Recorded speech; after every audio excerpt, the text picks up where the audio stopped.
la sintonia i feia jo relació a la música perquè avui vens acompanyada d'un artista sonor. Sí, així és, m'acompanya Edu Comelles. Ell naix a Barcelona, però des de fa més d'una dècada que viu i treballa a València. Doctor en Belles Arts i màster en disseny de so per la Universitat d'Edimburg i màster també en arts visuals i multimèdia per la Universitat Politècnica de València. És artista, músic i gestor cultural. El seu treball radica sobretot en l'experimentació del so. Les seues instal·lacions sonores s'han pogut escoltar a diferents museus d'art contemporani de l'estat espanyol, així com dins de circuits de festivals com el Sonar, Mutec, Eufònic, entre altres. Des del 2007 dirigeix Audiotalaia, una plataforma digital dedicada a la formació, producció i difusió de la música experimental i l'art sonor. Comelles, Edu, ha impulsat la secció d'art sonor i músiques experimentals del consolidat Festival Ensems de València. Diríem que la seva obra és difícil d'encasellar si ens limitem a posar etiquetes estretes. Un artista amb múltiples facetes sonores. Bon dia, Edu. Hola, què tal? Bon dia. Encantat d'escoltar-te de nou, a més, perquè sabem, i els nostres oients, que siguin més fidels i escolten molt a Punt Mèdia, ja hauran pogut escoltar-te al Territori Sonor. I tant, i tant. Sí. Ara vens com a persona que t'entrevistarem. Fantàstic. Sense guió, que ens ha dit, així per a que els nostres oients també ho sàpien, que li agrada una miqueta més. Improvisant. Vinga. Edu, precisament vam encetar esta secció parlant amb un campanòleg, en Pau Sarrió, per parlar d'art sonor. En aquell moment, ell ens va explicar que era allò de l'art sonor, però relacionat amb campanes. Tu com definiries l'art que tu fas? Doncs el que jo faig és treballar en el so. D'entrada no té més complicació que això. Jo soc de Belles Arts i si els pintors fan servir el color, la llum, jo treballo en el so. I sobretot el que faig és treballar en el so que recullo a través de microfonies, com feu així en la ràdio. I a partir de recollir aquests sons, el que jo faig és, per una banda, faig música, faig documentals, he fet algunes coses de ràdio i també tinc una vessant més d'art contemporani, que és la que desenvolupo fent instal·lacions sonores, és a dir, muntatges expositius on el so és l'element central i l'escolta de les meves peces és el motiu principal sobre el que gira el meu treball. Sí, i de fet ara que dius, clar, vens del món de les belles arts, tenim entès que tu estaves al Royal Institute d'Art d'Estocolm i estaves allà submergint en el camp del gravat i l'estampació. Com fas el gir cap al so? Pues va ser d'una forma... D'empastrar-te a tirar al so, com s'explica aquest gir? Sí, va ser com per esgotament. Estava fent gravat a Estocolm, que és una escola meravellosa, la KKH, i el que va passar és que vaig acabar esgotat de tant treballar, perquè el model educatiu allà és molt lliure i tu treballes en un estudi tu sol. I vaig estar 6 mesos fent gravat com un possesso i al final em vaig cansar, vaig estar voltant per l'escola i em vaig trobar que tenien un estudi de gravació i vaig entrar i vaig dir, bueno, i aquí què feu? Aquí era més net, no? Exacte, estava molt net, estava tot ple de... era diferent. Clar, perquè a més de la ignorància completa, tu per exemple tenies cap formació musical? No, que va, jo no tenia, jo venia completament de les belles arts i del món absolutament visual. I de cop me troben en un estudi de gravació, amb micròfons davant, i començo a enregistrar i acabo tornant a Barcelona en comptes d'engravats en un CD fet, que la meva tutora de Belles Arts no en tenia res, la pobra. Gravar és una altra cosa. Gravar una altra cosa. Així no hi ha ni color, ni tras. Però va ser d'una forma absolutament natural, entenent que fins al moment treballaves en formes i en colors i de cop decideixes deixar de banda so i endinsar-te en el so. Tornem una miqueta més a aquesta idea que ja m'he explicat així, artista, diferents llenguatges per a crear, no? Sí. El so, el tras, el cos... Al final el so és un llenguatge més, és un llenguatge més i tu el que vols és contar una història. I en aquest cas a mi em serveix contar les històries del so. De fet, ara que dèiem un llenguatge més, no? Has dit alguna vegada, ho hem llegit, que dintre del món de l'art està molt acceptat els llenguatges artístics, diferents llenguatges artístics, que qualsevol mitjà és bo per crear. Però potser els que creu en so sou uns incompresos dintre a la vegada del món de les belles arts i també del món dels conservatoris, del món més tradicional de la música? Sí, la relació estamos en una tierra de nadie, ¿no? En les belles arts jo considero que últimament ens entenen millor a les belles arts que als conservatoris. Els conservatoris, almenys en el nostre país, no volen saber absolutament res del que fem i els sembla que tot és com un animalà, llevat d'excepcions que les hi ha. Però sí que és veritat que les belles arts han fet un procés al llarg del segle XX d'assumir que qualsevol llenguatge, qualsevol material i qualsevol forma de fer és pot ser utilitzada per a fer art, i en un sector de la música, que aquest procés no s'ha fet encara. Tot i que la música popular ja té absolutament integrat tot tipus d'experimentacions sonores de tot tipus, i la música electrònica i la música experimental estan ja en el dia a dia. Només cal escoltar el disc de Rosalía per veure la quantitat d'experimentació sonora que n'hi ha. Sí, la veritat és que quan jo estudiava història de l'art, John Cage, bueno, ens sonava, més o menys prou bastant, però la meva cosina que feia conservatori no sabia ni qui era. Vull dir que sí, encara passa. Bueno, haurem d'anar ampliant el ventall. Sí, això sempre es pot anar ampliant. Però per saber una miqueta de què parlem, no? Tenim nosaltres també algunes músiques preparades. Escoltem, perquè esteu parlant entre artistes, no? I nosaltres quedem una miqueta exclosos, a veure. No, vinga, va, que és una conversa de tot.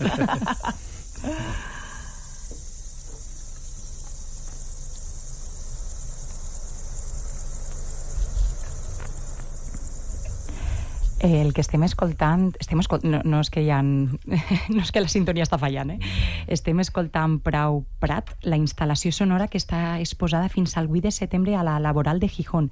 Edu, parla'ns d'aquesta peça i del seu muntatge. Pues Prou Prat és precisament això, és un prat asturià que és reconstruït en el Laboral, en el centre d'art, utilitzant vora 40 altaveus petits, dels quals cada un d'eixos altaveus el que fa és difondre el so d'un grill que jo he dissenyat a través del so. És a dir, no són grills reals gravats, sinó que són grills que jo he creat a través de senyals electròniques, imitant el so dels propis grills.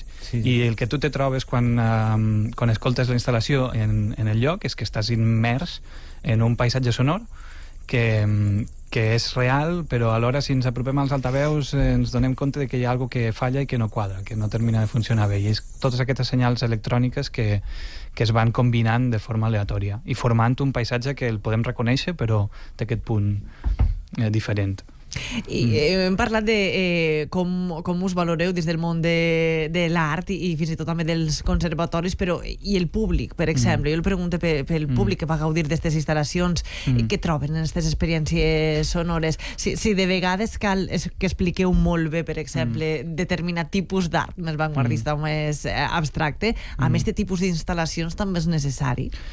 Jo penso que no. En el meu cas, la meva feina és molt física. La gent quan s'apropa a les meves instal·lacions les ha de viure com una experiència com qui se'n va a la platja estos dies i gaudeix de les zones del mar o del sonar de les roques baixant en les platges de pedres o les xitxarres o els grills per la nit.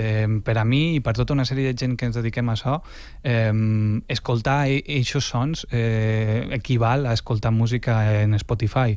Només que gaudim és una altra forma d'escoltar i és una altra forma de gaudir de la natura, més enllà de recórrer-la, banyar-nos en els rius, també podem escoltar-los. I en el cas de Prou Prat passa el mateix. A mi el paisatge sonor estival dels grills al Prat em fascina i em sembla super meravellós d'escoltar. Has fet referència, per exemple, has explicat que el so dels grills en aquesta instal·lació de Pau Prat és un so creat, no són grills reals, però has fet referència també a la mar, al so de la mar. En aquest cas, combines també, d'on obtens el so, diguem-ne, per a fer les teves instal·lacions, tant de fonts reals, diguem-ne? Clar, de qualsevol tipus de font sonora que per a mi tingui un interès o me servisca per explicar una història específica, la puc utilitzar.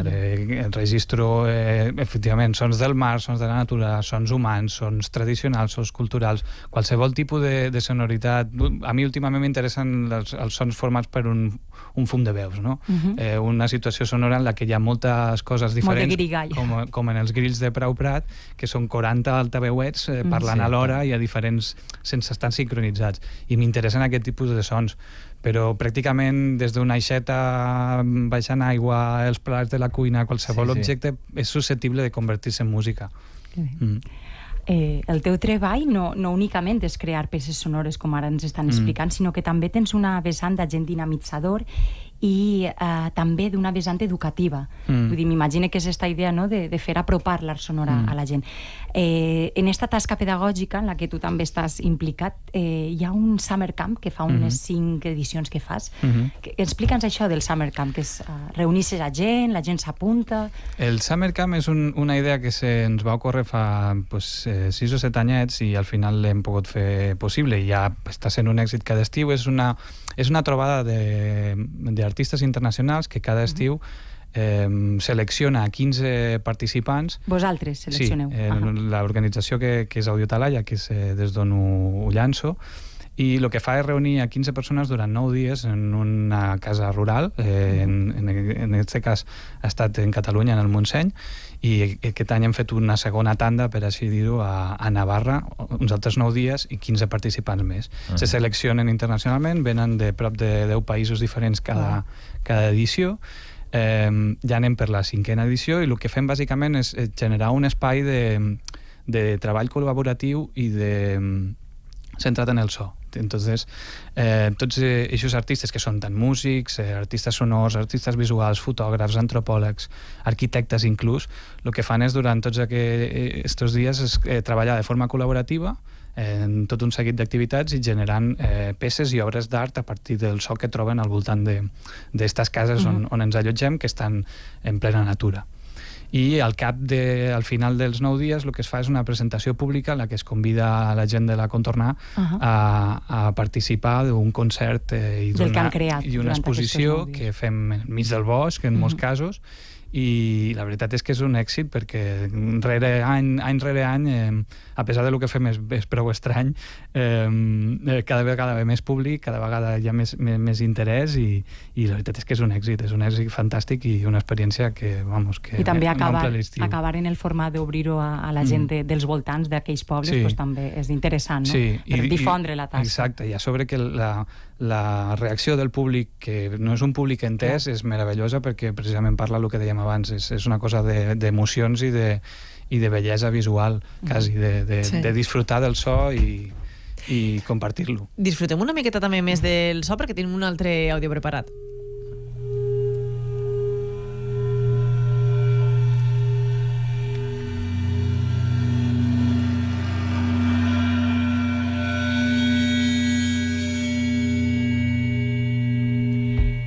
Estem escoltant l'àudio d'Agost, el primer disc que vas publicar amb el segell barcelonet Spark el 2014. I el punt de partida és totalment atípic, el so d'un dit deslliçant-se per la vora d'una copa de vi.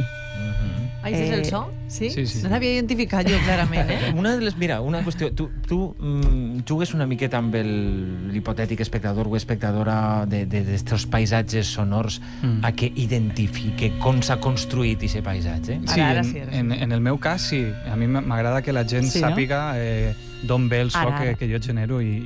Però els ho expliques amb antelació o els deixes fer? Depèn del context. Però sí, quasi que diria que la majoria de vegades m'agrada que la gent sàpiga d'on ve tot i ho disfruti sabent-ho, sí.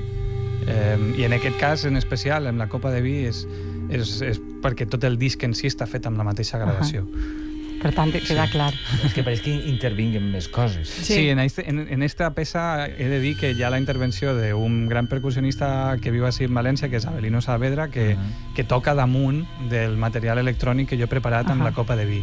I hi ha més col·laboracions en el disc de músics, diguem, convencionals que participen en el disc per acabar de donar-li aquesta part més musical a tot el projecte. Queda clar que qualsevol soroll, no? Fins i tot quotidià pot ser inspirador, no? Sí, a ficar d'exemple fins i tot l'aixeta, no? L'aigua com jo ho he visualitzat immediatament, més que sentir-lo, no? L'he visualitzat, que això també és una altra fase del procés. No sé com és el dia a dia del treball d'un artista sonor. Pues el dia a dia jo sempre dic el mateix i sona fatal, però és el 80% de la meva tasca és la gestió. Com a artista em passo el 80% del temps preparant projectes, pressupostos, presentant-me a convocatòries i treballant en el que jo li dic l'oficina. Això ja Burocràcia. Rebeca Plana, que la convidaren, ja deia, és que ens passem el dia fent projectes i convocatòries. Exacte, i l'últim 20% de feina que me sobra és la part creativa, que és la que més m'agrada. Però la realitat avui en dia és que passem més temps fent pressupostos i Crec que als profes també els passa això, molta gent, malauradament. Bueno, parlem d'un altre projecte. A veure, el 2018, juntament amb Isabel Latorre, que és acordionista, no? Vas fer un treball que l'anomenaren For Pauline per retre-li homenatge a la compositora nord-americana i pionera de la música experimental, Pauline Oliveros. El format d'aquell treball va ser en casset. Casset? Escollir este format ja crec que ja diu molt, perquè, clar, el casset, escollir el casset com a peça d'art en si, per poder portar-la a un museu, és que lo curiós és que hi ha un revival, jo crec que té molt a veure amb tota la cultura de lo vintage, que està tornant molt fort, i últimament en el nostre sector, en el sector de la música experimental, una dels atractius a l'hora d'intentar editar discos és treballar molt el format físic, és a dir, que aquest format físic en el que es presenta la música sigui com molt atractiu. I està passant molt en la música experimental, que és una mica un laboratori on provar diferents cosetes. I el cas del casset és aquesta situació, que actualment està tornant a néixer. Hi ha tota una sèrie de fàbriques en tota Europa que estan editant en casset i hi ha tota una cultura, igual que passa en el vinil. El vinil, no? Sí que està una miqueta més extès. Exacte. I en el cas del casset o el vinil passa una cosa molt curiosa, que és que com té aquest format de dues cares, és molt interessant quan fas col·laboracions com la que hem fet en Isabel, que en la cara A està la seva peça i en la cara B està la meua. I d'aquesta manera les agrupem així. I bé, que és un format ben curiós. Jo en casa amb prou feines tinc on posar-lo. Clar, això anava a dir, és ben curiós, però encara difícil de trobar on reproduir-lo, no? Sempre igualment va apoyat de format digital, òbviament, però està sempre la idea de l'objecte físic, del fetichisme de l'objecte físic. Del fetichisme una miqueta, no? Sí. Bueno, parlant una miqueta de les teues peces, parlem de València ciutat. Vares arribar a dir que entre el 2010 i el 2014 València era la capital d'Espanya de l'art sonor. No sé, igual sona molt gran això, però continua sent-ho, ha de ser-ho. Com és el panorama actualment en l'escena de l'art sonor a València? Definir-lo en termes de capitalitat i tal és molt pervers. Però sí que és veritat que València té un potencial a nivell de lo que és l'escolta i el so. Vivim en una societat absolutament marcada per el soroll i ens encanta. I per alguna raó d'esta, que no sé molt ben bé com explicar, hi ha una predisposició. Jo sempre he dit que en València hi ha una facilitat per presentar aquest tipus de propostes molt més gran que en altres contextos. El que passa és que, com en tots els nichos culturals, han tingut èpoques millors i pitjors, i justament té a veure amb una qüestió que és el que comentàvem abans, que és la qüestió de la continuïtat, que necessitem generar contextos en València que permetin la continuïtat de tota una sèrie de produccions culturals per així generar un públic. Clar. Per crear una escola, no? La continuïtat. I la història d'esta comunitat a nivell cultural i a molts altres nivells passa molt per no valorar precisament aquesta importància de la continuïtat. Hi ha hagut moments, segueix havent-hi un caldo de cultiu molt important. Les universitats fan un paper molt fonamental, sobretot Belles Arts, en generar aquest interès per el so, però sí que és veritat que a nivell de festivals, que és probablement el context on l'art sonor s'obri més, sempre estem treballant en una esfera molt underground, molt autogestionada, i rarament el festival institucional acull aquest tipus de propostes. Hi ha una certa mancança, però per acabar escoltarem també una altra de les propostes musicals del nostre convidat.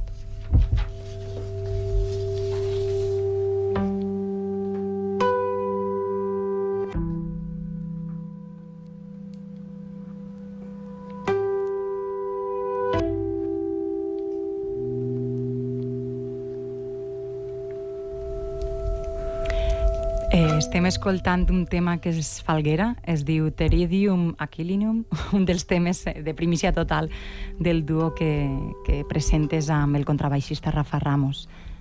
Es publicarà aquesta tardor, no? Amb un segell valencià. Sí, es publica en un segell valencià que es diu Archives, Arxius. Primícia total. I I aquest tema és el que obre el disc i és l'únic que s'ha pogut escoltar. Vam fer un xicotet concert només en privat, on vam presentar els temes del disc, però ens fa molta il·lusió, sortirà en octubre i és una col·laboració molt estreta en Rafa Ramos Sania, que és contrabaixista i amb qui col·laboro musicalment. El puc preguntar pel títol de l'àudio? És que, a veure, Pteridium aquilinum, per què? Hem agafat els noms de nomenclatura científica de les plantes perquè vam descobrir, Rafa i jo, que tenim una afició per la botànica. Per la botànica casera, i tots dos tenim balcó i terrassa i intercanviem moltes idees sobre com fer créixer i fer esqueixos de plantes, i com no se'ns acudien noms per als temes, que són completament instrumentals, vam decidir, bé, doncs anem a posar els noms de les nostres plantes. Ah, molt bé. I el Pteridium aquilinum va bé, en terrassa. Exacte, sí. Un autèntic plaer, Edu Comelles. Moltíssimes gràcies per acompanyar-nos. A vosaltres. Gràcies. Marc, t'esperem la setmana que ve. Un plaer, com sempre. Gràcies, Jessica. Bon dia, Fins la setmana que ve. Adéu.